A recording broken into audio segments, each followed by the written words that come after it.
Bismillah. Nah, segini. Kelihatan ya? Nah, ini saya juga lihat deh. Bisa lebih tampak. Nah, tolong nanti di-zoomkan ya, supaya lebih kelihatan. Bismillah. Kita pelajari yang pertama, anatomi manusia dalam Al-Quran dan Sunnah. Sebagian materi ini pernah saya sampaikan dalam ta'lim umum. Anatomi manusia. Ya. Anatomi manusia, ini dalam Al-Quran dan Sunnah. Dalam Al-Quran dan Sunnah. Ya. Nanti kalau yang sudah ada bisa lihat buku kami yang Ma'rifatul Insan ya. Ma'rifatul Insan, bimbingan menuju manusia paripurna. Di situ lebih terperinci. Ya.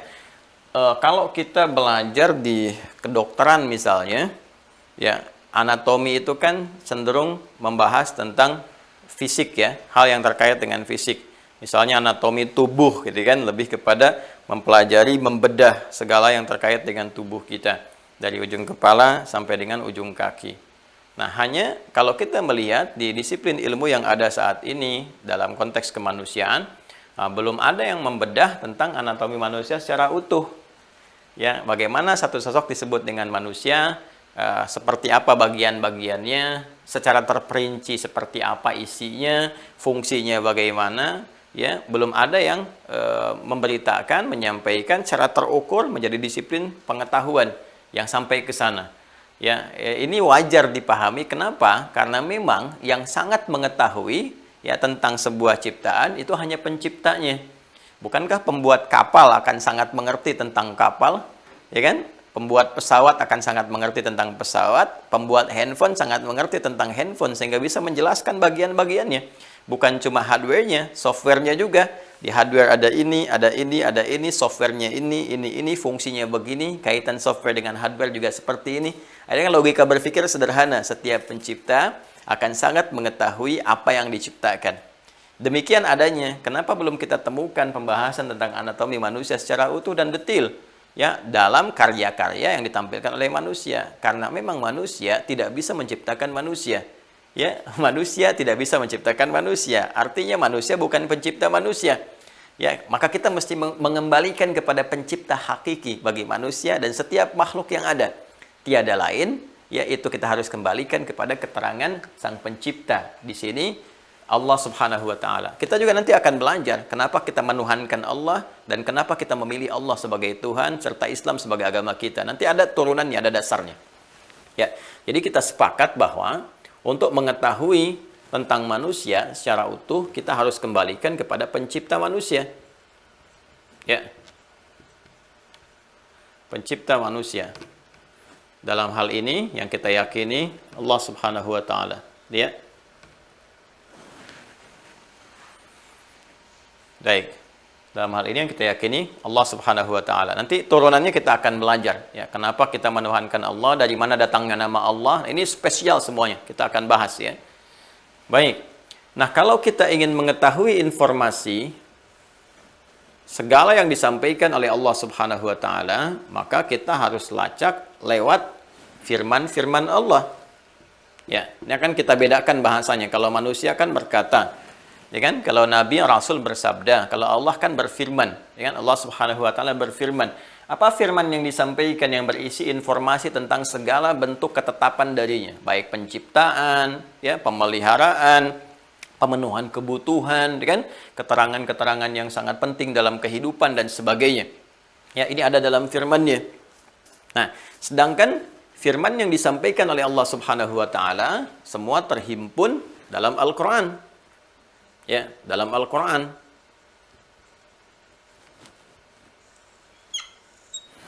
Untuk menyampaikan Al-Quran ini kepada umat manusia demi menerangkan siapa manusia, bagaimana manusia itu, seperti apa risalah kehidupannya, kenapa dia diciptakan, ya, mesti ada yang menjelaskan, itu kan? Karena keagungan Allah Subhanahu wa Ta'ala dengan dimensinya yang sangat tinggi, sangat berbeda jauh dengan makhluk, laisa kamitslihi syai', ya, maka tidak memungkinkan bagi kita manusia, bukan bagi Allah. Kalau bagi Allah semua sangat tidak mustahil. Ya semua ketika kun fayakun, semua terjadi dan sebagainya. Tapi bagi kita punya banyak kelemahan yang tidak bisa kemudian berinteraksi langsung seperti kita dengan makhluk yang lainnya, dengan manusia kah, dengan hewan, dengan tumbuhan dan sebagainya. Karena keagungan Allah Subhanahu wa taala begitu dahsyat dan kita belum sampai kepada makam-makam tertentu yang untuk menatap Allah saja di dunia ini kita tidak memiliki kemampuan untuk itu. Ya, kecuali nanti ada alam lain yang Allah sudah siapkan sesuai dengan bekal kita masing-masing di pembahasan-pembahasan berikutnya supaya kita gali nanti lebih mendalam. Maka Allah utuslah secara singkat utusan. Ya, utusan membawa misi. Di antara misinya menjelaskan ketentuan Allah, firman-firman yang ada dalam Al-Quran ini. Baik, nah utusan ini dalam bahasa Arab disebut dengan rasul namanya. Ya, rasul. Misinya membawa risalah, message, ya, pesan-pesan Rabbani. Nah ini, jadi diutus seorang rasul untuk menyampaikan supaya lebih mudah diterima oleh bahasa kita. Ya, bahasa kemanusiaan, bisa hidup di tengah-tengah kita. Kalau Tuhan kan nggak memungkinkan ya bagi kita untuk berinteraksi seperti halnya manusia, nggak mungkin gitu ya. Hadir di sekitaran kita ini itu sifatnya laisa kamitsli syai', nggak sama. Kalau sifat manusia disamakan dengan sifat Tuhan atau sebagian dari sifat Tuhan, nanti setiap manusia bisa mengaku Tuhan.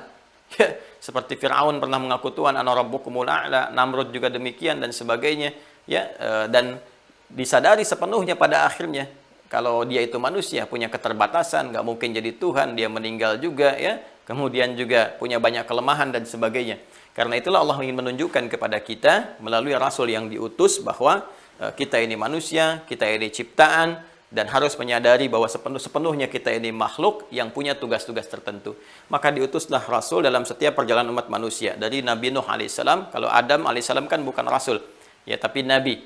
Bedanya nabi dengan rasul, kalau nabi itu diutus, ya beliau tidak memiliki umat, jadi hanya untuk pribadinya saja, terdekatnya saja. Adam ya diberikan bimbingan oleh Allah Subhanahu wa taala lewat nubuwah, di situ ada istrinya, keluarga terdekatnya. Nanti ketika itu kemudian berketurunan menyebar dan menyebar, nanti setiap umatnya berganti zaman dengan hukum yang telah Allah tetapkan supaya semua mengenal Allah, punya bekal yang baik, diutus rasul-rasul. Ya, rasul pertama Nabi Nuh alaihissalam sampai yang terakhir untuk seluruh umat manusia Nabi Muhammad sallallahu alaihi wasallam secara singkat. Ya, maka setiap rasul itu nanti akan diberikan kitab yang disebut dengan hudan namanya. Hudan. Ya, ini yang disebut hudan ini adalah bimbingan atau pedoman hidup berupa firman-firman Allah Subhanahu wa taala.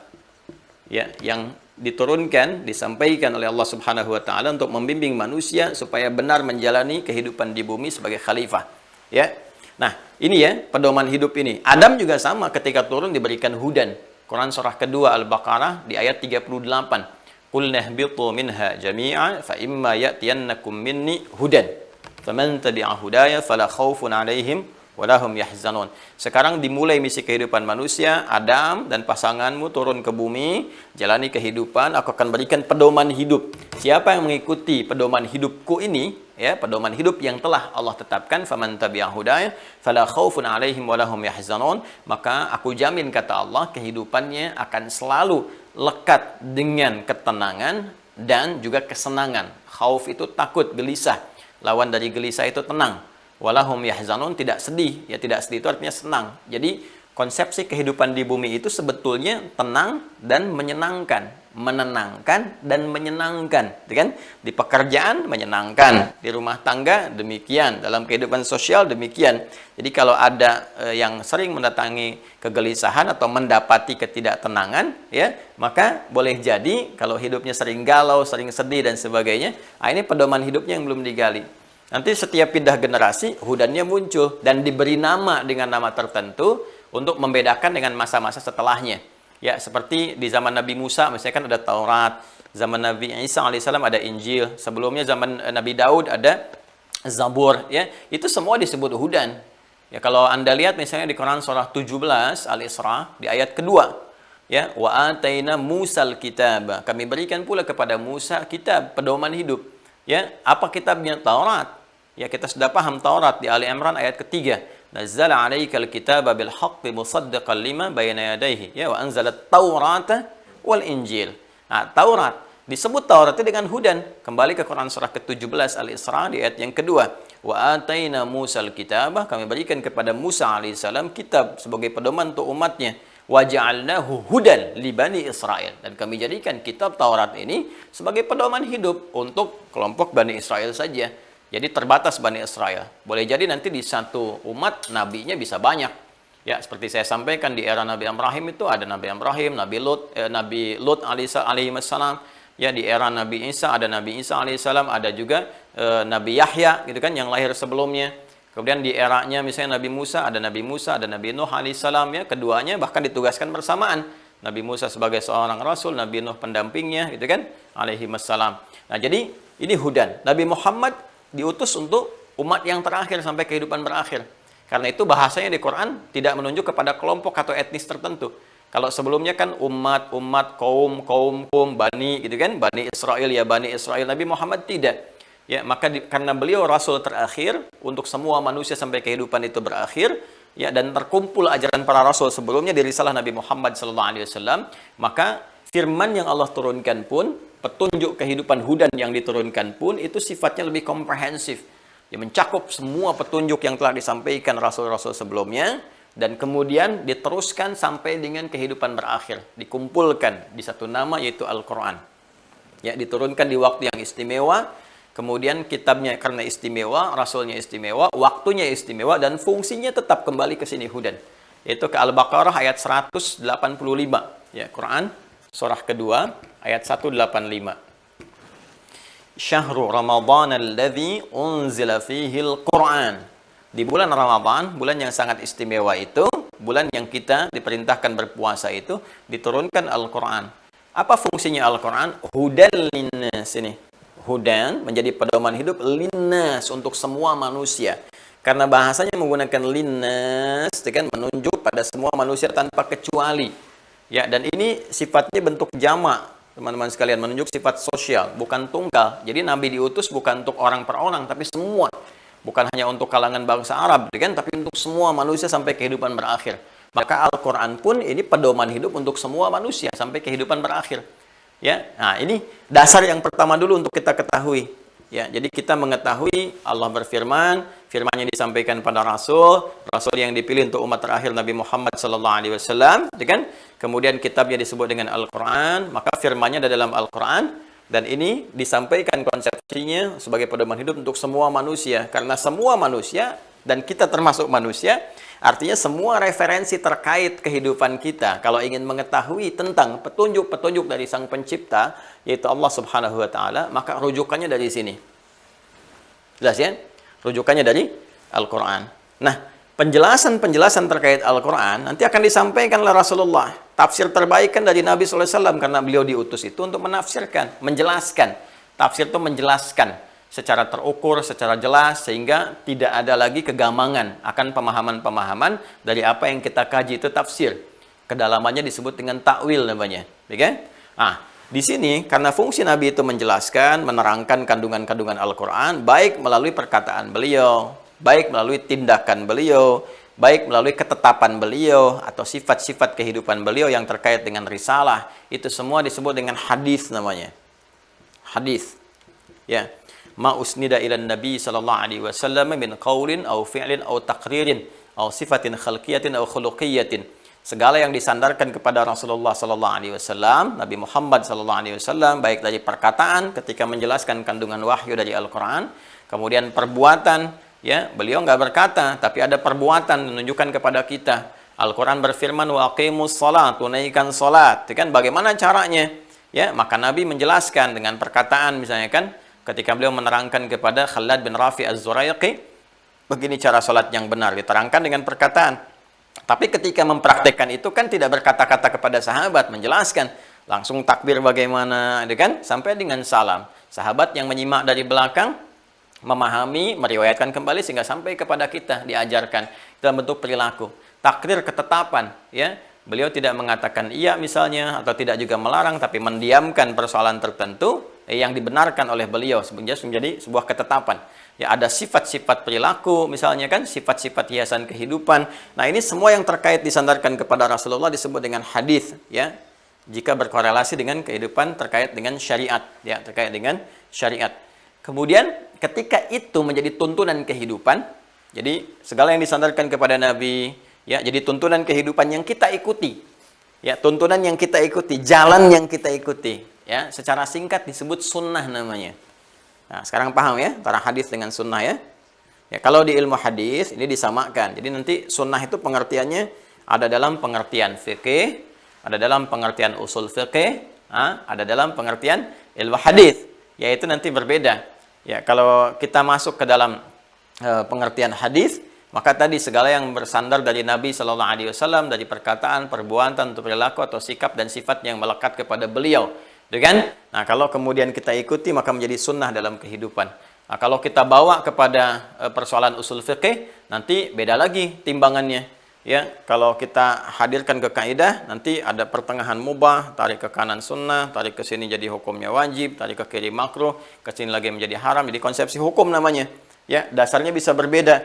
Apa yang dikerjakan itu mengandung pahala, tidak bisa dikerjakan pun karena alasan tertentu tidak mengandung dosa, kan? Maka ini sudah masuk ke dalam kaidah-kaidah di fikih. Nanti masuk ke dalam terapan fikih, terapannya sudah masuk ke praktek.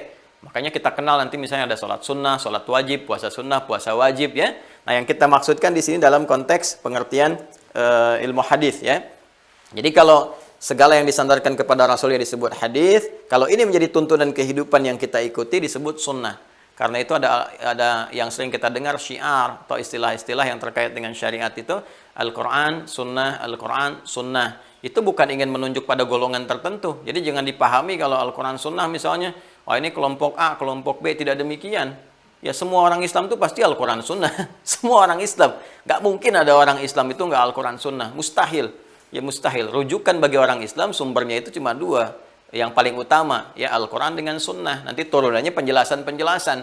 Ya apakah nanti ada kesepakatan ulama disebut ijma, analogi disebut dengan kias, kemudian penjelasan-penjelasan yang lain ada istihsan, istishab, ya dan seterusnya gitu. Jadi saya ingin sampaikan kalau ada Al-Quran Sunnah ini menunjuk sumber hukum Islam. Sumber hukum Islam yang di situ kita temukan pedoman kehidupan. Jadi jangan kemudian kalau ngaji sama Ustadz Fulan, ini Quran dengan Sunnah. Kalau ini bukan Quran Sunnah, ya gimana? Masa Muslim gak ngaji Quran Sunnah? Itu sholatnya bagaimana gitu ya? Adapun pemahaman terhadap Quran dan Sunnah, boleh jadi ada perbedaan di situ. Pada cabang-cabangnya, bukan pada yang pokok. Nah, di sini penting untuk saling menghormati sepanjang itu dalam perbedaan-perbedaan yang sifatnya cabang. Ya, kayak yang pokok tuh barusan kan sholat subuh ya. Sholat subuh itu pokok. Pokoknya sholat, yang pokok yang fardu, ya pokok itu fardu, ya wajib, ya bin kudu lah gitu ya bahasa Jepangnya itu begitu. Jadi sholat ini kan pokoknya nih, usulnya namanya. Nah, nanti ada cabang-cabangnya di sini furu'iyahnya, ya yang bukan termasuk kepada rukun pokok. Misalnya apa? Dalam sholat subuh kan misalnya ada kunut kan, ada yang pakai kunut, ada yang tidak pakai kunut. Nah, ini nanti merujuk kepada ini keterangan-keterangan. Kapan Nabi pakai kunut? Kenapa Nabi pakai kunut? Kapan tidak pakai kunut? Kenapa nggak pakai kunut? Di situ kemudian ada pilihan-pilihan. Ya, ada yang pakai kunut, ini dalilnya seperti ini. Ya, misalnya dipilih nanti oleh Al-Imam Syafi'i yang paling populer, gitu kan? Kemudian Imam Malik juga kunut di subuh. Imam Malik kunut, cuma kunutnya beliau sebelum ruku, silent, disirkan. Kalau Imam Syafi'i memilih riwayat yang jahar setelah ruku. Setelah ruku yang tidak sami Allahu liman hamidah, kemudian kunut jahar dalam berjamaah, ya. Sir ketika tunggal atau sendirian. Nah, jadi yang mempraktikkan Imam Syafi'i, Imam Malik, perbedaan pada prakteknya terkait dengan posisi waktunya atau keadaannya. Kemudian Imam Ahmad memilih untuk pertengahan. Ya, nanti pas ada nazilah peristiwa tertentu saja. Kita akan bahas nanti secara mendetil. Ya, Imam Abu Hanifah memilih untuk tidak kunut, alasannya begini. Itu semua furu'. Ya, bukan hal yang pokok. Semuanya justru mengacu referensinya kepada sunnah. Karena nanti ada turunan sejarah mengatakan Nabi kunut dalam peristiwa A, gitu kan? Setelah itu kejadiannya begini. Hadis dari Ibnu Umar, beliau meneruskan kunutnya, mengajarkan kepada Al-Hasan doanya. Hadis lain praktekkan beliau nggak kunut lagi setelah itu, ya kan? Nanti muncul surah di Ali Imran itu yang ayat 128. Ya, laisalaka minal amri syai'un aw yatuba 'alaihim aw yu'adzibahum fa innahum zalimun. Kan? Jadi ketika turun ayat itu nanti Nabi mengajarkan kepada Al-Hasan doanya yang Allahumma hdini fiman hadait dan seterusnya. Ibnu Umar kemudian melestarikan itu, ada sahabat yang tidak meneruskan. Di sini baru ulama melihat, ya, oh saya mau teruskan aja toh Nabi pun tidak melarang dan mengajarkan doa. Yang lain mengatakan, oh itu Nabi kunutnya saat ada peristiwa tertentu disebut nazilah, maka muncul istilah kunut nazilah. Yang lain mengatakan saya tidak kunut saja karena asalnya nggak kunut, ya ada peristiwa itu baru kunut, makanya tidak kunut. Nah ini pandangan terhadap sunnah. Ya, tandangan terhadap sunnah. Jadi kalau ada yang misalnya yang kunut, jangan Anda katakan itu bukan sunnah. Atau kalau ada yang kunut mengatakan itu bukan sunnah, bukan. Ya semua mengacu ke sini. Jadi jangan sampai diukur lah yang furu'iyah. Ini menunjukkan pemahamannya terbatas. Belum mengerti gitu, belum paham. Nah, pada yang belum mengerti ini jangan dimarahi. Jadi jangan sampai terlibat ikut-ikut pertentangan. Saya tidak mengajarkan permusuhan. Ya? Tapi lebih mencerahkan, cari referensi, cari wacana. Kita bisa berbeda pendapat, tapi saling mahabbah, saling mencintai.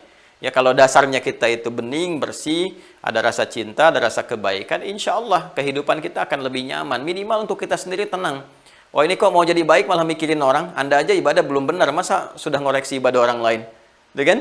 Apa kita menjamin ibadah kita sempurna? Kan belum tentu juga gitu ya. Di sini pentingnya kita bersikap adil dan bijak ya. Minimal untuk diri kita. Perbaiki dulu. Jadi ini saya ingin terangkan ini dulu ya. Terangkan dari sini dulu supaya mengerti apa itu Al-Quran, apa itu Sunnah, dan kenapa kita merujuk ke situ gitu ya. Dan memahami ini pun nggak bisa memahami sembarangan dengan persepsi kita, dengan akal pikiran tuh nggak boleh. Kita harus kembali kepada keterangan para ulama yang merujuk keterangan-keterangan dimaksud.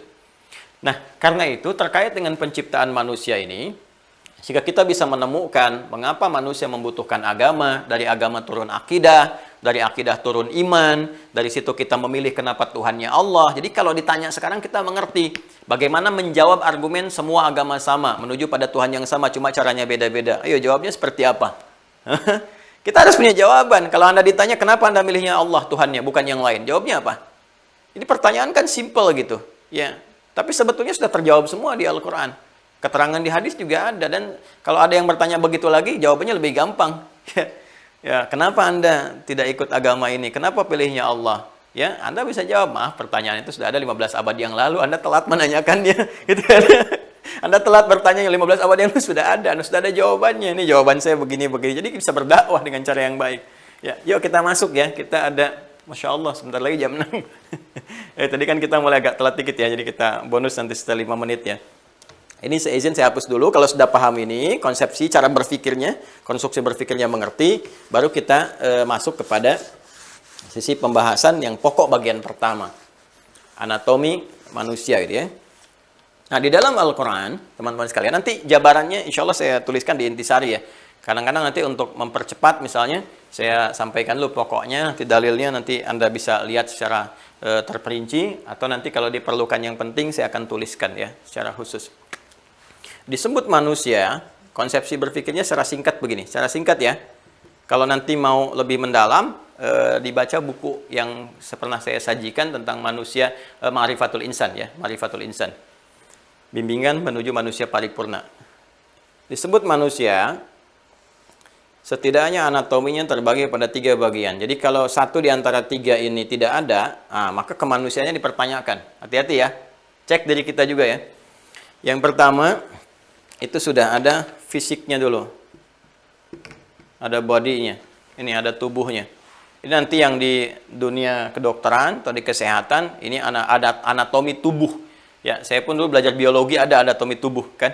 Terus ada skeleton, ada kerangka gitu kan yang kita pelajari dan sebagainya. Nah, ini ada fisiknya yang pertama.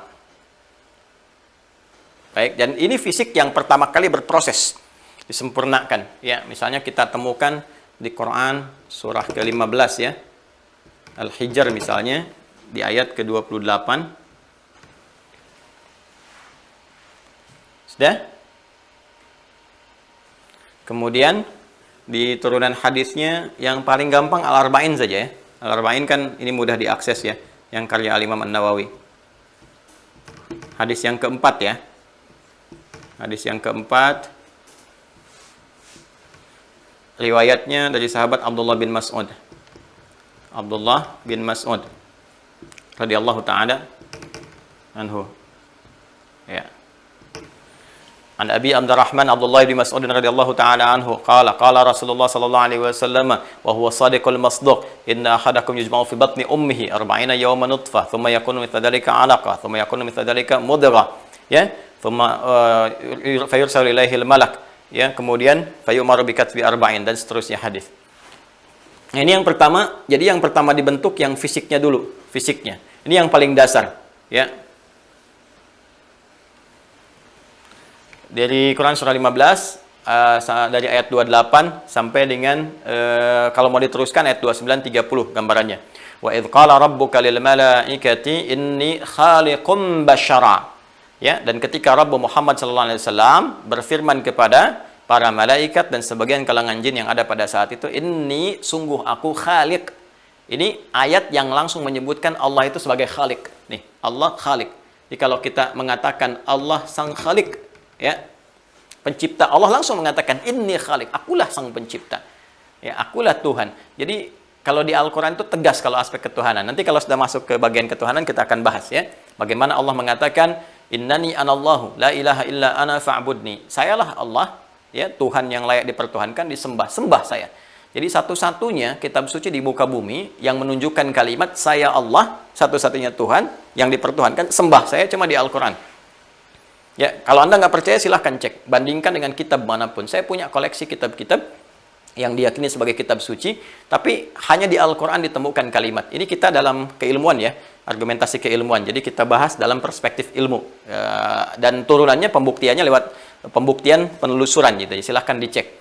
Nah, jadi cuma di Al-Quran ada statement mengatakan saya Allah yang dipertuhankan, sembah saya. Ya, nah, itu sangat pede dan penting itu keluar. Kenapa? Karena yang menyampaikan Tuhan yang sesungguhnya. Ya, karena itu Allah yang menyampaikan Tuhan yang sesungguhnya, maka Allah langsung mengatakan. Ya, kan kalau kita manusia tidak memiliki kuasa tertentu, nggak mungkin kan mengatakan. Anda kan nggak mungkin mengatakan saya presiden sementara Anda bukan presiden, mustahil kan? Pasti ada kekakuan kalau nggak di lisan, di tulisan. Ya, Anda mengatakan saya raja, tapi Anda bukan raja, nggak mungkin kan? Hanya raja yang mengatakan saya raja. Hanya presiden yang mengatakan saya presiden. Hanya ustadz yang mengatakan saya ustadz. Anda mengatakan sesuai dengan jabatan yang disandang, ya, passion yang dipilih. Pasti dikatakan, ya kalau Tuhan pasti mengatakan saya Tuhan. Kalau bukan Tuhan, nggak akan berani mengatakan saya Tuhan. Ya kan? Fir'aun pun ketika mengatakan saya Tuhan, diralat kan ujungnya? Ujungnya diralat. Saya sekarang yakin pada Tuhannya Musa dan Harun. Jadi dia pun meralat sendiri gitu. Jadi ini sangat menarik teman-teman sekalian. Nah, ini Allah menyebut secara langsung dengan sangat pede luar biasa, dan memang itu adalah hak Allah sesuai dengan sifat dan keagungannya. Saya khaliq. Inni khaliqum basyara, saya akan mencipta manusia. Ini disebut dengan basyar. Kalau sudah basyar, itu sudah masuk ke tampilan fisik. Ini ya. Jadi kalau sudah menyoal tentang fisik disebut basyar. Disebutkan 35 kali dalam Al-Quran. Ya, secara tunggal. Nanti ada basyara ini sekali dalam Al-Quran. Jadi kalau sudah menyebut aspek fisik, ya, yang terkait dengan misalnya penampakan kulit. Kulit itu juga dari bahasa Arab itu disebut dengan basyarah. Ya, yang kulitnya halus. Halus, diraba halus, enak dipandang. Jadi untuk membedakan dengan makhluk lainnya. Ya, kalau binatang kan kulitnya beda. Ya, silakan cek kalau nggak percaya. Anda keragunan kalau sudah buka nggak ada PPKM, silakan cek. Bedakan antara kulit Anda misalnya dengan kera. Bisa kelihatan bedanya kan dengan singa gitu kan, beda. Nah, manusia disebut basyar karena tampilan fisiknya, kulitnya itu bagus, halus, baik, beda dengan makhluk lainnya. Termasuk dengan tumbuhan. Kulit pohon kan beda dengan manusia ya. Nah, ini fisikal.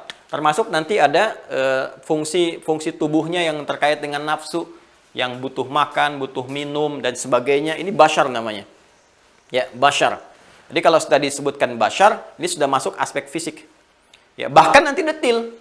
Detail sekali di surah Al-Hajj ayat yang kelima perkembangan fisik ini disebutkan. Quran surah ke-22 Al-Hajj ayat yang kelima disebutkan. Ya, di surah Al-Mu'minun setelah menerangkan tentang surga ya sampai dari 1 sampai dengan ke-9 itu surah sampai dengan ke-11 bahkan ya terkait dengan surga Firdaus yang kemarin sudah kita sampaikan. Nah, itu setelahnya disampaikan tentang manusia. Bagaimana kemudian berproses di dalam rahim yang kokoh, prosesnya bagaimana, detailnya disampaikan dalam hadis, setiap perkembangannya. Jadi kalau sekarang ada USG, ya, yang profesinya bidan dan sebagainya, atau dokter kandungan, SPOG, itu ayatnya ada dalam Al-Quran, ada banyak. 15 abad yang lalu Allah menerangkan perkembangannya. Sekarang baru kita temukan lewat pengecekan misalnya USG dan sebagainya. Ya, baru kita lihat nih, oh ini begini. Di Quran sudah ada. Jadi satu-satunya riset ilmiah yang sekarang terbukti tentang segala yang terkandung dalam janin, keterangan satu-satunya terdapatnya dalam Al-Quran.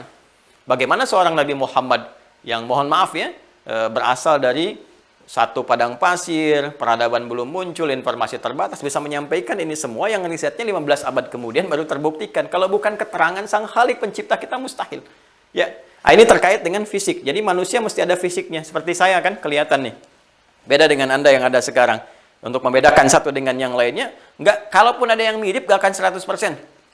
Ya, nggak ada bagai pinang dibelah dua gitu kan, mau dibelah dua, dibelah tiga, dibelah empat, tetap bakal ada pembedanya. Karena secara fisikal ada penandanya. Ini kalau disebutkan nih, ya apa namanya kan sekarang kita bisa pindah dari sidik jari, ya terus dari genetik DNA, sekarang diambil dari rambut, dari apa, nggak akan sama 100% semuanya. Pasti ada perbedaan secara fisik.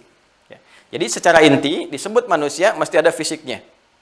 Ya, yang kedua, teman-teman sekalian, setelah itu ada roh sebagai sumber kehidupan. Roh. Ya, roh sebagai sumber kehidupan. Makanya di ayatnya juga ayat yang sama, kalau kita teruskan, nanti secara fisik nanti kita bahas lebih dalam kalau yang dalil-dalilnya. Nanti turun surat At-Tin misalnya, laqad khalaqnal insana fi ahsani taqwim dan sebagainya. Nah, yang penting tahu dulu manusia mesti ada fisik. Kedua, roh. Roh, ayatnya sama, fa idza sawaituhu wa nafakhtu fihi min ruhi faqa'u lahu sajidin. Kan? Maka ketika disempurnakan fisik ini, setelah sempurna, bertahap, berjalan kesempurnaan, usia 4 bulan ditiupkan roh. Di roh. Roh ini usia 4 bulan kandungan. Dalam kandungan. Ya, berkembang, usia 4 bulan, roh ditiupkan. Ya. Fayursalu ilaihil malak fayanfukhu fihi roh. Maka diutus seorang malaikat meniupkan roh dengan izin Allah Subhanahu wa taala. Wa yu'maru bi katbi arba'in, dan diperintahkan untuk menuliskan 4 hal sebagai bawaan dalam hidupnya. Jadi ini roh sudah masuk dalam usia kandungan 4 bulan. Jadi kalau ada yang sedang mengandung, sudah usia 4 bulan masuk, nah itu rohnya sudah ada dalam janin dimaksud. Ya, maka nanti ada fikih atau bimbingan-bimbingan tertentu bagi para bumil, ibu-ibu yang tengah hamil. Jadi nanti usia 4 bulan ini mesti hati-hati. Ya, biasanya kan suka lupa tuh trimester pertama dijaga itu baru jagaan secara fisik, menjaga fisik. Tapi penjagaan sesungguhnya setelah masuk 4 bulan, karena rohnya sudah masuk. Awas ya. Nah, ini roh yang menjadi sumber kehidupan. Jadi nggak mungkin saya bisa berkata, ya bertutur, bergerak ini kalau nggak ada roh. Jadi harus ada fisik, ada roh. Yang ketiga secara cepat akal. Ya, akal. Jadi manusia itu mesti punya fisik sumber kehidupan, roh, fisik sumber pergerakan, ya, roh sumber kehidupan, dan akal ya untuk kontrol pergerakan itu. Ya, bagaimana akal dengan pengetahuan nanti meneruskan bimbingan dari roh. Kata roh, kamu bergerak begini, dicerna oleh akal. Ya, akal mengikat itu semua, karena itu disebut akal untuk mengikat. Mengikat antara hubungan roh dengan fisik. Ya, jadi apa yang disampaikan oleh roh, nanti sebelum dieksekusi oleh fisik, itu nanti diikat dulu oleh akal. Akal kita akan mencerna. Ya, diperintahkan dari roh nanti. Nanti ada, dari roh itu ada sumber takwa yang memerintahkan kebaikan. Sepersekian detik tuh, Masya Allah, begitu sempurnanya Allah menciptakan. Sepersekian detik. Ya, kata roh, sampaikan, untuk disampaikan. Nanti dicerna oleh akal, diikat, disampaikan lewat lisan. Ditatap oleh pandangan, bergerak kaki dan sebagainya. Nah, itu nanti ada akal untuk pengikat. Ya, akal ini, teman-teman sekalian, dan roh ini, dan fisik ini, itulah 3 yang membentuk kemanusiaan seorang manusia secara umum. Pokoknya ada 3. Kalau hilang salah satu, maka kemanusiaannya juga terhenti. Ya, misal, ini fisik ada, roh ada, akal nggak ada. Jadi hewan. Paham ya? Jadi hewan. Hewan kan nggak berakal. Jadi kalau Anda menuntut hewan berpikir, itu keterlaluan. Ya, ada ayam misalnya, Anda sudah nyapu, ayam buang kotoran, Anda marahin tuh. Dasar ayam, mikir tahu, tadi kan baru saya bersihkan. Itu Anda yang nggak berpikir. Karena ayam kan nggak mikir gitu. Ya, jadi jangan marah-marah sama hewan, nggak ada kerjaan. Ya, nggak ada kerjaan, karena hewan nggak berpikir. Ya. Nah, kemudian juga kalau ada fisik nih, ada akal. Tapi rohnya nggak ada. Ini namanya jasad sudah terhenti. Ya, sudah meninggal. Roh nggak ada tuh udah meninggal. Ya, kalau roh dicabut, ini fisiknya ada gitu kan. Kemudian juga ini masih bersemayam walaupun tidak berfungsi kan, bersemayam dalam dirinya karena nggak ada rohnya. Jadi ini nggak hidup, ini meninggal. Karena unsur kehidupan dicabut, dia meninggal. Jelas ya? Nah, kalau rohnya ada, akalnya ada, fisiknya nggak ada. Nah, ini gentayangan. Mustahil ini. Ya, ini mustahil nih. Ya, kuntilanak, pocong, genderuwo, macam-macam dan sebagainya. Itu istilah-istilah manusia gitu ya. Nah, ini nggak ada. Jadi kalau sudah fisiknya nggak ada, ini juga nggak ada kehidupan gitu kan. Maksudnya nggak bisa bergeraknya seperti apa nih. Ya, karena itu, mohon izin, manusia disebut manusia dengan sifat basyariahnya, kebasyarannya, mesti ada fisik, roh, dan akal. Apa kaitannya dengan agama? Kaitannya adalah setiap bagian dari manusia ini, saya tidak katakan tubuh ya, setiap bagian dari manusia, teman-teman sekalian, ini memiliki kebutuhannya masing-masing. Harus ada nutrisi, harus dipupuk, kalau nggak hidup. Ya, kita ambil contoh misalnya fisik nih. Fisik ini punya kebutuhan, punya nutrisi. Kalau nggak dipenuhi, lemas. Lemas. Dan memungkinkan 4S. Ya, 4S itu. Apa itu 4S? Satu, sakit, gitu kan? Yang kedua, bisa stroke. Yang ketiga, sekarat. Keempat, selesai. Gitu kan? Jadi bisa meninggal. Ya, jadi kalau nggak dipenuhi kebutuhannya, ya selesai. Itu yang coba, Anda kalau nggak percaya, coba aja silakan. Nggak makan-makan, nggak minum-minum. Lemes kan? Ya, karena itu butuh nutrisi. Nutrisi ini pun nanti akan turun ayat Quran mengatur bagaimana fisik ini supaya sehat, nutrisinya bagus. Ya, contoh misalnya turun Quran surah kedua ayat 168, Al-Baqarah ayat 168. Ya ayyuhan nasu, hei semua manusia. Ini yang tadi hudal linnas. Hei semua manusia, hukum universal. Ya, kulu mimma fil ardi halalan thayyiba. Silahkan Anda berpetualang di bumi minimal untuk memenuhi kebutuhan hidup Anda secara fisikal, cari makan. Tapi harus yang menyehatkan, nutrisinya bagus, halalan, cari dengan cara yang halal, ya kan? Ya, kalau nggak halal juga jadi pikiran, jadi nggak bagus juga ke fisik. Ya, kemudian thayyibah yang menyehatkan, 5.000 halal, tapi dicari yang membuat diri kita sakit misalnya kan? Makan nasi uduk pakai sambal, sambalnya sebaskom, ya nggak thayyib, halal tapi nggak thayyib, gitu kan? Nah, jadi konsepsinya apa? Kalau kita ngikutin satu ayat ini saja, sehat fisik kita itu, sehat. Ya, ada ayat nanti tentang ini halalan thayyiban, ada ayat melarang makanan-makanan yang diharamkan. Kenapa? Karena berdampak kepada fisik. Makanya ada yang diharamkan. Makan daging A misalnya, makan B, makan C, makan D. Kenapa yang haram? Ini diharamkan, sebetulnya bukan sekedar untuk mengharamkan. Ini haram, larang. Bukan itu tujuannya. Ada sesuatu yang besar untuk kemaslahatan hidup kita. Makanya haram itu seakar dengan kata hormah. Hormat itu kehormatan. Hormat itu dari bahasa Arab. Hormat itu dari bahasa Arab. Dari kata hormatun. Kenapa muncul hukum haram? Untuk menjaga kehormatan manusia. Supaya tetap terhormat. Ya, jadi kalau ada makanan yang baik-baik, yang halal-halal, kenapa cari yang haram gitu kan? Nah, ini fisik. Kalau nggak makan ini, bermasalah. Akal juga sama, butuh makanan, butuh nutrisi. Ya, apa makanannya? Pengetahuan, ilmu. Makanya banyak ayat di Al-Quran itu, ayat-ayat yang mendorong kepada penguatan pengetahuan. Ya, misalnya wahyu pertama turun, Iqra, bismi rabbikal ladzi khalaq. Ya, kemudian nanti afala yatadabbarun al-Quran. Tadabbur. La'allakum tatafakkarun. Tafakkur. Mengembangkan pemikiran kita. Ya, ada tadzakur, tafakkur, tadzakur, tadabbur, dan sebagainya. Ayat-ayat riset. Banyak di Al-Quran itu. Yang mendorong kita untuk mengembangkan pengetahuan. Karena penting akal berkembang. Ada jutaan ya di bagian sel tubuh kita itu. Yang menyambungkan kepada saraf-saraf kita yang terhubung kepada akal. Kita sehari nggak baca aja, nggak dapat informasi, itu bisa mati sebagian dari sel-sel tertentu yang terhubung kepada akal kita atau saraf-saraf tertentu. Ya, makanya penting kita belajar mencerna. Ini kan Allah kasih pendengaran dan penglihatan. Ya, salah satunya kan sumber pengetahuan supaya akal terus terjaga, dapat nutrisi. Coba kalau Anda sehari nggak mau dengar, tutup telinga dan nggak lihat, itu pasti akan berpengaruh kepada fisik kita. Ya, minimal pusing, minimal capek, lelah itu, penat. Nggak percaya silakan tes sehari aja, nggak dengar, nggak lihat. Jadi tutup telinga sekuat-kuatnya, tutup mata begini, itu akan berpengaruh kepada keseimbangan kehidupan kita, pada tubuh kita bahkan dan sebagainya. Karena itu masih butuh kita masukkan. Ya, karena itu di Quran surah ke-17, teman-teman sekalian, Al-Isra ayat 36, itu yang paling dasar pendengaran dan penglihatan itu disebut sumber pengetahuan. Wala taqfu ma laysa laka bihi ilmun innas sam'a wal basara wal fuada kullu ulaika kana anhu mas'ula.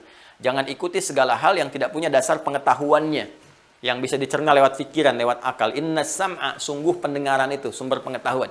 Ya, wal basara, dan penglihatan itu, wal fuada, dan akal kita itu ya untuk mencerna itu, ya itu bagian dari sumber pengetahuan, nalar. Fuad itu nalar, ya. Jadi pandangan, penglihatan kita, pendengaran kita, kemudian nalar kita, itu suatu saat akan ditanya, kata Allah, dipertanggungjawabkan sebagai sumber pengetahuan.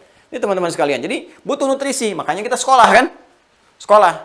Rata-rata kan S, ya, S, SD, S, SMP, S, SMA, S1, S2, S3, ya, S4, kerupuk 3, semua S kan. Ya, itu untuk memenuhi apa? Ini kebutuhan akal. Jadi Anda bayangkan, yang fisik saja butuh nutrisi. Akal saja butuh nutrisi sampai kita sekolah, baca ini itu. Sekarang sumber kehidupan utama yang menggerakkan fisik dan akal. Masa nggak butuh nutrisi? Pasti dia butuh sesuatu. Ya, untuk hidup, untuk berkembang, supaya punya gairah hidup yang benar. Ini kan yang paling inti ada di sini, makanya saya letakkan di pertengahan. Khairul umur awsatuha. Ya, jadi kalau kita ini saja yang digerakkan oleh ruh butuh makanan, akal butuh makanan, masa penggeraknya nggak butuh ya suplemen, nggak butuh nutrisi, mustahil, pasti butuh. Nah, ketika kita ingin mendapati makanannya, apa makanan roh ini? Mesti kita cari, gali lagi ke sumbernya. Kata Allah di Quran surah ke-17 ayat 85. Al-Isra 85. Yas'alunaka 'anir roh. Mereka banyak bertanya kepadamu tentang hakikat roh. Roh ini bagaimana? Esensinya apa? Ya kan? Kemudian kebutuhannya apa? Jadi kalau ada sekarang misalnya penelitian tentang roh, ya penelitian yang terlambat juga. 15 abad yang lalu udah ada yang tanya-tanya begitu. Turun ayat, "Qulir rohu min amri rabbi." Khusus masalah roh ini, min amri rabbi adalah urusan Tuhanku, Rabbku, urusan Allah. Jadi semua yang terkait dengan kebutuhan roh ini, karena ini dasar pokok kehidupan dan sebagainya, sumbernya langsung dari Allah. Ya. Kalau ini Allah lekatkan lewat ikhtiar. Allah lekatkan lewat ikhtiar. Ini sumbernya dari Allah juga.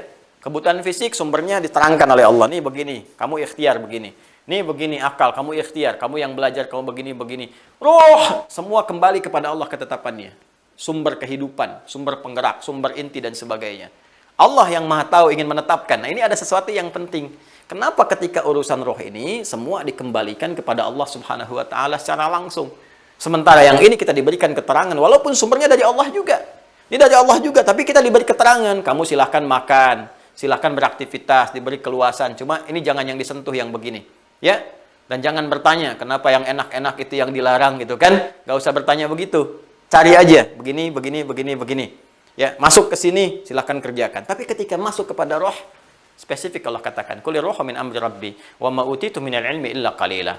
Kalian nggak bisa menguasai segala hal, kata Allah. Ada satu bagian yang semua dilekatkan langsung kepada Allah, Allah yang berikan langsung. Masya Allah, makanan roh itu Allah yang langsung berikan. Ya, Allah menunya yang langsung tampilkan. Ya, laisa kamitsli syai', jangan dibayangkan macam-macam, nggak boleh. Yang saya sampaikan ini tata kebahasaan. Allah yang langsung tampilkan menu untuk roh, Allah yang siapkan kebutuhan-kebutuhan roh dan sebagainya. Nah, semua hal yang disiapkan oleh Allah itu untuk menjadikan roh ini semakin kuat, semakin hidup, sehingga semakin mendekatkan kebutuhan-kebutuhan manusia dalam kehidupan terpenuhi dan menjadikan dirinya semakin dekat dengan Allah Subhanahu wa Ta'ala. Ini rahasianya. Jadi, kenapa Allah berikan semua kebutuhan roh itu langsung dari Allah Subhanahu wa Ta'ala, ya, menunya, macam-macamnya dan sebagainya? Tujuannya pertama, untuk memberikan bimbingan pokok kepada manusia supaya benar menjalani hidup, karena ini intinya, jangan sampai keliru. Ya. Yang dengan ini, fisik digerakkan dengan benar, akal digerakkan dengan benar, sehingga ilmunya juga benar, fisiknya benar, dan dalam kebenaran ini terbangun kedekatan dengan Allah Subhanahu wa Ta'ala. Sesuatu yang dekat, sangat dekat, dekat itu disebut dengan dana. Dana. Di antara maknanya dekat. Ya. Wadanal jannataini dan, kan? Nah, dan ada di surga itu hal-hal yang berdekatan, sangat dekat sehingga mudah diraih. Kan? Pengen ini makanan ambil saking dekatnya gitu ya. Orangnya disebut dengan dani, namanya dani itu yang dekat. Ya. Jadi nanti ada dana begini, ada dana sifatnya rendah, dana yaddudunuan. Sifatnya disebut dunia. Kenapa dunia disebut dengan dunia? Dunia. Ya, dunia. Ya, dunia mataun, kan? Dunia. Ini seakar dari kata dana juga. Sesuatu yang dekat, sesuatu yang singkat, ya, sesuatu yang rendah.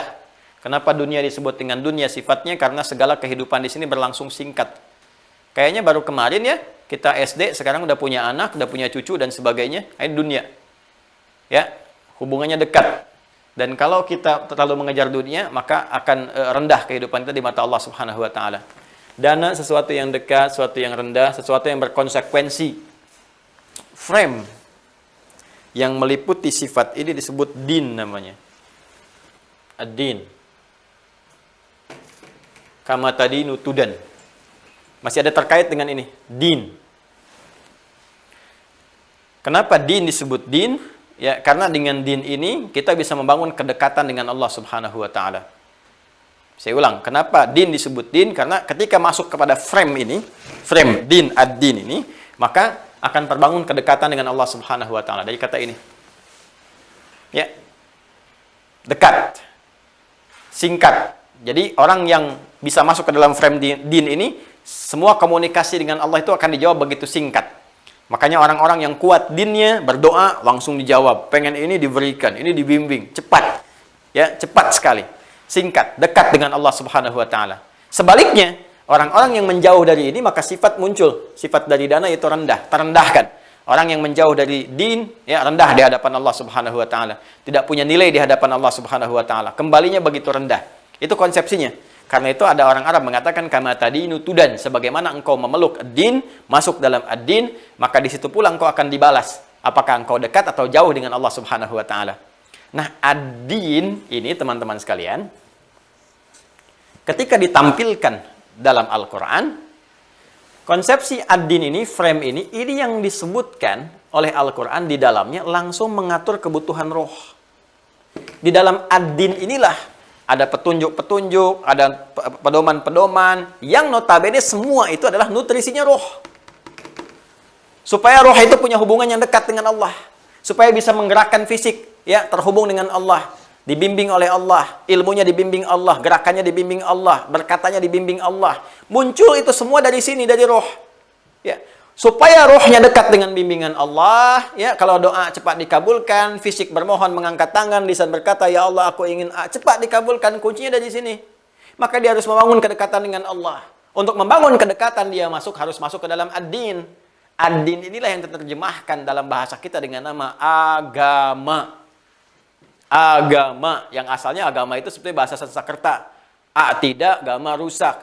Jadi konsepsi yang dibangun supaya menjaga manusia supaya nggak rusak. Nggak rusak akalnya, nggak rusak pikirannya, nggak rusak fisiknya. Ya, itu masih umum. Karena itu ketika ditampilkan dalam Al-Quran, konsepnya pakai alif lam, ad-din. Yang ini bukan yang lain, kata Allah. Kalau sudah pakai alif lam khusus. Yang ini bukan yang lain. Kalau kalian ingin menjaga supaya diri nggak rusak, supaya dekat dengan Allah Subhanahu wa taala, supaya cepat terkabul doanya, supaya dibimbing jadi orang baik, supaya berubah pola hidupnya, masuklah ke ad-din ini. Penuhi kebutuhan roh dengan ad-din. Apa ad-din yang dimaksudkan di sini? Maka turunlah Quran surah ketiga Ali Imran. Ya. Ayat ke-19. Paling kiri agak ke atas sedikit di mushaf standar. Surah ketiga Ali Imran, ayat ke-19. Innad dina indallahil Islam. Innad dina, sungguh ad-din yang menjadi dasar kebutuhan roh. Ad-din yang menjadi dasar kebutuhan hidup manusia. Yang terhimpun di dalamnya pedoman-pedoman kehidupan. Ya, yang benar, yang ditetapkan indallah di sisi Allah Subhanahu wa ta'ala. Mungkin, kenapa ada kalimat indallah di sini? Karena ada mungkin sebagian yang berkata, ini agama yang ini, yang benar. Ini agama yang ini agama yang ini. Ketika sebagian manusia mendapatkan pilihan-pilihan, Anda kan kalau dapat menu-menu, ya dari fisik saja ini ada makanan ini. Anda mau milih yang mana? Kan? Maka Allah menyampaikan sebagai pencipta kita, kalau ada yang menawarkan begini, nih, yang aku tetapkan kata Allah sebagai kebutuhan roh yang benar, yang membangun kedekatan denganku, indallahi sisi Allah Subhanahu wa taala, al-Islam. Al-Islam. Islam. Ya, dengan alasan inilah kita bisa menetapkan bahwa setiap manusia itu perlu beragama. Perlu berdin, karena itu kebutuhan rohnya. Nggak mungkin ada yang nggak beragama, mustahil. Karena kebutuhan roh. Ya. Tapi ketika Allah mengatakan, indallahi, inna dina indallah, artinya apa? Ya, artinya apa? Artinya dalam kehidupan boleh jadi ada tawaran-tawaran, ada dorongan nafsu, ada macam-macam untuk memberikan konsepsi pemenuhan roh, kebutuhan rohnya. Ya. Ya, jadi kalau ada statement mengatakan ateis misalnya kan, ateis. Ya, teis itu kan dari kata teos ya. Teo itu Tuhan. Itu tidak. Kan tadi saya katakan tidak bertuhan gitu ya. Sebetulnya bukan nggak bertuhan. Tuhannya itu ya pemikirannya itu. Ateis itu ya ketidakannya itu. Jadi dia menuhankan dirinya sendiri, menuhankan nafsunya. Ya, untuk pemenuhan kebutuhan rohnya dan tidak didapatkan. Kalau makanan nggak tepat kan rohnya juga nggak seimbang. Ya kan? Karena itu sesungguhnya teman-teman sekalian, semua manusia itu butuh agama. Ini alasan kenapa kita mengatakan di awal kebutuhan manusia untuk beragama. Jadi setelah kita tahu anatomi kemanusiaan kita dalam Al-Quran, dalam hadis, itu bisa dibuktikan secara ilmiah. Kita merasakan seperti kita butuh makanan, butuh minuman, butuh belajar, butuh pengetahuan. Roh kita pun butuh nutrisi. Yang tiada lain ditemukan di sini, di ad-din. Karena itu semua manusia yang hidup pasti akan mencari kecenderungan untuk menenteramkan hatinya. jiwanya. Pencarian yang sesungguhnya itu sebetulnya mencari nutrisinya. Ini nggak akan ditemukan kecuali di ad-din. Dan kata Allah, kalau ada tawaran-tawaran kepada Anda, ya, misalnya ini begini, ini begitu, ini begini tawaran ini, maka tetapkanlah pada diri Anda, kata Allah, ini yang ditetapkan oleh Allah sebagai kebutuhan hidup kita itu dalam konsepsi ad-din adalah apa? Islam. Karena itulah kita memilih Islam. Ya, belum selesai nanti. Kenapa pilihan kita jatuh kepada Islam? Kita akan turunkan kembali. Sehingga kita bisa bandingkan. Ini Al-Quran itu luar biasa indah, objektif. Ya, kata Allah, saya nggak paksa. Saya nggak paksa Anda untuk memilih Islam. Ya, la ikraha fid din. Cuma ada di dalam Al-Quran tuh, la ikraha fid din. Ya, Quran surah kedua itu, Al-Baqarah. Masih ingat? Ayat 286. Ayat 256, bukan 286, 256. Ya, paling kiri sebelah bawah. Setelah ayat kursi itu. Ya, kemudian la ikraha fid din, tidak boleh ada paksaan. Indah sekali Allah itu meminta kita untuk menganalisis sehingga menemukan kebenaran itu. Lalu Allah berikan taufik, Allah berikan petunjuk, berikan hidayah, berikan taufik. Gak boleh paksa orang, lakum dinukum waliyadin. Ya, silahkan kamu bisa memilih. Tapi Allah berikan petunjuk. Ya, supaya kita memilih yang benar. Diberikan dorongan-dorongan, gambaran-gambaran, petunjuk-petunjuk, digambarkan kenapa kamu pilih ini, kenapa yang lain itu tidak bisa diukur sebagai konsepsi beragama yang ditetapkan dengan standar kebenaran, itu tinggi standarnya.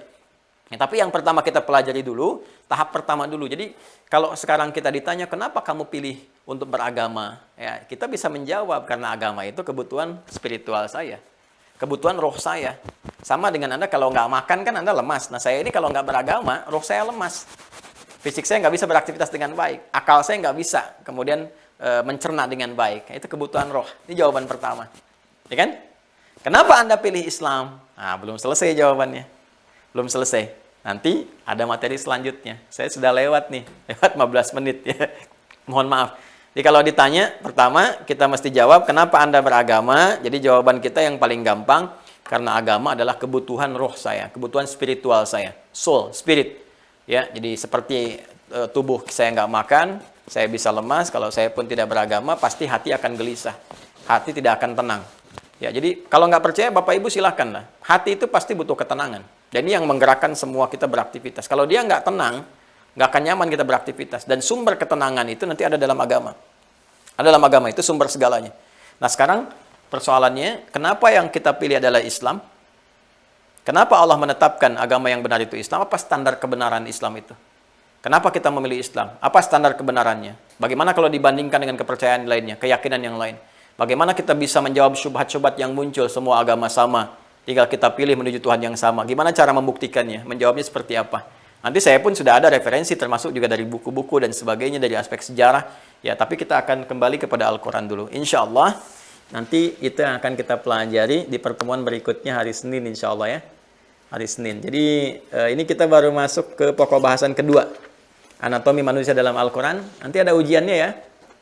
Nah, harus lulus semua ya. Ada ujiannya, nanti ditanya tuh. Apa saja Anda sebagai manusia, unsurnya apa, dalilnya apa. Kemudian, kenapa manusia harus beragama? Nanti ada pertanyaannya. Nanti yang ketiga, menentukan kebenaran satu agama. Kalau sudah paham, kita bangga dengan Islam, kita tahu, kita punya argumentasi kalau ditanya. Itu secara ilmiah, sangat objektif, secara ilmiah. Nah, nanti kalau sudah seperti itu, bagaimana menguatkannya? Menguatkan keislaman. Jadi kalau sudah paham Islam itu benar, menurut kita ya, pemeluknya, itu harus ada itu loh. Ya, dan negara pun menjamin. Jadi pasal 29 ayat 2, negara menjamin kemerdekaan penduduk untuk memeluk agamanya masing-masing dan beribadah menurut agama dan kepercayaannya itu. Jadi ketika kita akan memeluk, kan kita mesti punya keyakinan kan? Ya kan? Kalau kita sudah tahu Islam yang benar, bagaimana meyakinkan pada diri kita? Menguatkan pada diri kita sehingga mengikat Islam dalam kehidupan kita. Sesuatu yang mengikat dengan kuat, dijaga supaya nggak lepas, disebut dengan akidah namanya. Dari kata akadah. Ya, makanya muncul akad nikah, akad. Kenapa pakai akad? Maksudnya jaga kalimat itu, jaga komitmen itu, lepas. Jangan sampai terlepas, jaga. Ya, jaga sepanjang kehidupan kita. Nah, ini sifat paling dalamnya disebut dengan akidah. Kenapa disebut dengan akidah? Jaga keislaman kita itu, jangan sampai terlepas sampai kita wafat. Orang yang mengikat itu namanya muslim. Islam, tadi dinnya disebut Islam. Orang yang mengikat dirinya dengan Islam disebut muslim. Jamaknya disebut muslimun. Maka muncul Quran surah ketiga Ali Imran ayat 102. Ya ayyuhalladzina amanu taqullaha haqqa tuqatih wa la tamutunna illa wa antum muslimun. Hei orang-orang yang telah beriman, ya tingkatkan takwamu kepada Allah, jaga tuh keislamanmu, akidahmu itu. Jangan sampai engkau wafat kecuali dalam keadaan memegang akidahmu dengan kuat. Jadi akidah itu mengikat dengan kuat, dengan baik. Ya, dan nggak mungkin kita bisa ikat kalau kita nggak punya keyakinan. Harus yakin dulu kan? Yakin tanpa ragu. Nah, keyakinan tanpa ragu itu disebut iman. Bagaimana kita bisa mendapatkan iman? Ya kan? Seperti apa kita bisa mengikat iman dalam jiwa kita? Yakin tanpa ragu, diikat kuat. Kemudian bagaimana menentukan kebenaran Islam yang kita yakini supaya kita nggak goyah? Itu materi selanjutnya di pokok bahasan ketiga sampai 5. Paham ya? Paham insya Allah ya? Baik, maka kalau paham berlakulah surat Al-Maidah itu. Ya, di ayat 100 sampai 101. Ya ayyuhalladzina amanu la tas'alu an asya'a in tubdalakum tasukum. Hai orang-orang yang telah beriman. Ini beriman semua kan ya? Orang-orang yang telah beriman, jika penjelasan telah disampaikan kepadamu dengan terang, maka jangan banyak ditanyakan, karena pertanyaan dari yang jelas itu membuat nanti penjelasan semakin tidak jelas. Apalagi waktunya udah lewat. Maka nanti kalau sudah selesai sampai 5 pembahasan, baru kita buka untuk diskusi. Sekarang kita cukupkan dulu. Selanjutnya kewajiban Anda untuk menjawab beberapa pertanyaan. Nanti masuk ke web, kita akan siapkan pertanyaan supaya lulus dari sini masuk ke yang berikutnya insya Allah. Saya kira itu yang bisa disampaikan. Ini baru pengantar, kita belum baca kitab nih. Ya, belum baca kitab, belum masuk ke fase penjabaran Nabi. Nabi itu ngajarin apa sih pokok akidah kepada umatnya di fase Mekah? Kan harus tahu tuh. Yang diajarkan Nabi apa sih? Itu kan? Nah, ini kita akan lihat seperti apa gambarannya sehingga muncul orang-orang hebat yang bahkan mempertahankan keyakinannya dengan nyawanya gitu ya. Sampai muncul ayat-ayat Quran mengatakan Allah mengadakan perniagaan bagi orang-orang yang mau berniaga dengan jiwanya, dengan hartanya dan sebagainya. Itu ayat tentang apa itu ya? Jangan salah dipahami juga. Tapi yang paling hebat bagaimana akidah itu bisa membentuk karakter seorang muslim yang sangat dahsyat dalam kehidupan.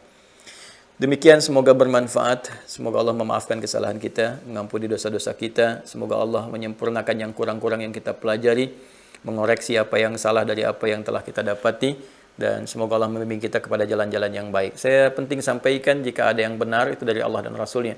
Kalau ada yang salah dari penyampaian saya, itu mutlak kekurangan ilmu saya, ya kesalahan pribadi saya. Mohon jangan diambil kalau ada yang tidak tepat. Ya, dan saya pun sangat senang kalau disampaikan ada yang keliru supaya saya bisa benarkan ya sesuai dengan apa sandaran-sandaran yang benar. Cukup ambil pendapat yang lebih baik dan buka wawasan kita, belajar dari guru-guru lain supaya mendapatkan wawasan yang baik sepanjang standar ilmu itu benar. Bukan yang aneh-aneh gitu ya. Silahkan dan ikuti nilai-nilai kebaikan yang utuh. Ambil pendapat yang baik, kalau yang saya salah itu keliru, tinggalkan. Ambil pendapat guru-guru lain, jauhi perdebatan-perdebatan, hal-hal yang kontraproduktif yang hanya menurunkan pahala kita di sisi Allah Subhanahu wa taala. Semoga Allah menjaga kita dan keluarga kita. Allahumma taqabbal minna innaka antas sami'un alim. وتب علينا إنك أنت التواب الرحيم اللهم اجعلنا من أهل القرآن واجعل القرآن صاحبا لنا في الدنيا وشفيعا لنا في الآخرة يا أرحم الراحمين واجعلنا من محب رسولك سيدنا محمد وعلى آله وصحبه أجمعين اللهم يا الله ربنا آتنا في الدنيا حسنة وفي الآخرة حسنة وقنا عذاب النار صلى الله على سيدنا محمد وعلى آله وصحبه أجمعين وآخر دعوانا سبحانك اللهم وبحمدك نشهد أن لا إله إلا أنت نستغفرك ونتوب إليك والحمد لله رب العالمين السلام عليكم ورحمة الله وبركاته